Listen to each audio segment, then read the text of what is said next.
Mr. Speaker, I am from Kano State. Mr. Speaker, I rise to put behind the mover of this motion my emotion-laden voice.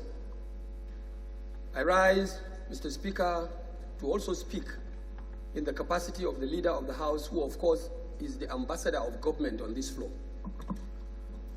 You can see how this chamber, Mr. Speaker, is thrown into disquiet.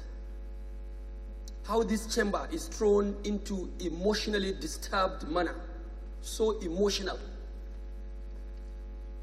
by the statements and pronouncements anchored by the mover of the motion. When you have a government in place, Mr. Speaker, honorable members, the major responsibility of that government, especially a democratic one, which was elected by the people, is to ensure safety of lives and property of its innocent citizens. Mr. Speaker, when things like this continue on a daily basis, those of us who are representatives of government, Mr. Speaker, we become speechless. I have to repeat, we become speechless in the discharge of our duties here to defend actions by government. This is an elected government under a popular democracy, Mr. Speaker. But we continue day in, day out, killings, massacre, banditry, armed robbery all over, left, right, and center. This is a report from just one local government out of the 774 local governments of the Federation. One local government, Giwa local government. And the case of Giwa is not just a new case that happened last week or just yesterday that he's reporting. He is only giving us the most recent happening. Giwa has been engulfed by banditry, crisis, and killings for the past 2-3 years.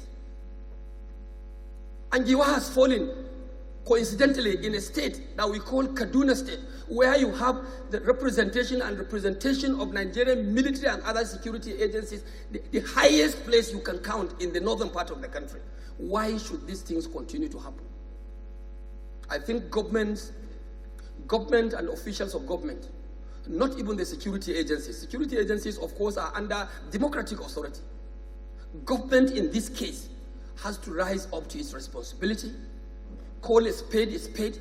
If it's about funding, each and every one of us here knows we have never had any cause to contemplate funding our security agencies. And I believe our relevant committees are following up in terms of implementation of such fundings through our budgets, through their oversight processes. Then why things should continue this way? We are here for Nigerian people, and we must speak for Nigerian people. We cannot sit down here, fold our arms, see our electorates, people who elected us into our respective offices, being killed by the day. I think if there is any other thing I should add to this motion, Mr. Speaker, with due respect to our institutional existence, that, Mr. Speaker, on account of this institutional failure, regimental failure on the part of our security agencies, because you have just no cause to even raise any excuse for any one of them. Funding is provided. Here we are now as an institution. We have now sent signal, invitation, let's come and meet with the people of Nigeria. We are indeed the people of Nigeria here, representing our people. Come and interface with us. Let's see how we can still put heads together and really address some of these problems, these perennial problems. At the end, what they did, right from head to top, the IG, the DSS, every one of them sent a representative. This is a matter that is beyond a mere representative. The chief executive officer or the chief commanding officer of every security agency owes Nigerians a duty to come and honor the call of the parliament. I'm not trying to preempt, Mr. Speaker, the actions and the good intentions of the committee set by this honorable house. But security agencies must know that they have to stand up and respect the position of the institution of the parliament, because here you have the people of Nigeria represented in this capacity. Mr. Speaker, honorable members, with all sense of responsibility, with all sense of commitment, and the fact that, yes, even after this very world, we shall all rise to answer our Father's name in the next world, to account for our actions.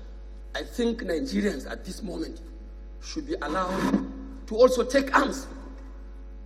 Nigerians must be allowed to take arms in defense of their innocent souls, defend their hard-earned resources and property.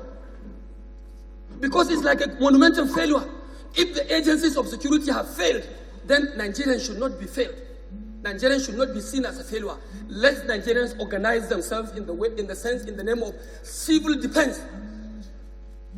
Civil defense. Let them organize and raise defense for their own souls, innocent souls.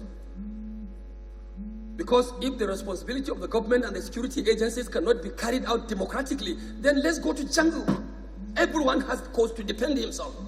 Nigerians should no longer be running away from attacks. Nigerians should no longer be running away from unnecessary banditry in the face of helpless and baseless situation when government and security agencies is like they're failing in their basic responsibility.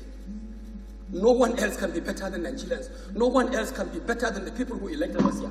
If at the end, the stake of our people can be put at this high sense of deadly challenge, day in, day out, you leave your house, you won't know what happens to it the next day, and you continue to call yourself a free citizen, free Nigerian. Why will you allow ourselves be forced to the wall? Mr. Speaker, this is my take, and I want you to build on this, that the committee that was set by this committee, yes, by this honorable house yesterday, to interface and engage with the security agencies must be taken with all sense of seriousness. And if any one of them fails to come, Mr. Speaker, we enforce the wrath of the law on him, because we have the instrumentality of the parliament here as an institution to summon anyone by hook or by crook. Honorable members, I think we don't have to speak more. The motion has spoken about itself. I want to say that all members on the floor of this house have a civic duty to support this motion and allow it to pass with the speed of the light. Allah, by the grace of Allah subhanahu wa ta'ala, and the leave of my respected members on the floor, the leader of the 9th House of Representatives, may I, as directed by the Speaker, and in the spirit of the all-important motion that we have deliberated today, which of course had to do with the killings of our innocent electorates in Giwa and all other federal constituencies of the Federation, wish to commend the decision and the wisdom of the Speaker presiding today's plenary, that this hallowed chamber do suspend our sitting for today and for the remaining legislative hours we have today, that we suspend plenary and all committee activities for today and resume on Tuesday, I think 2nd or 4th of April, 5th of April, Tuesday, 5th of April, 2022 by 11 a.m. Mr. Speaker, I, on behalf of the leadership and entire membership, further extend our condolences to the lives that were involved in these dastardly developments all over the Federation.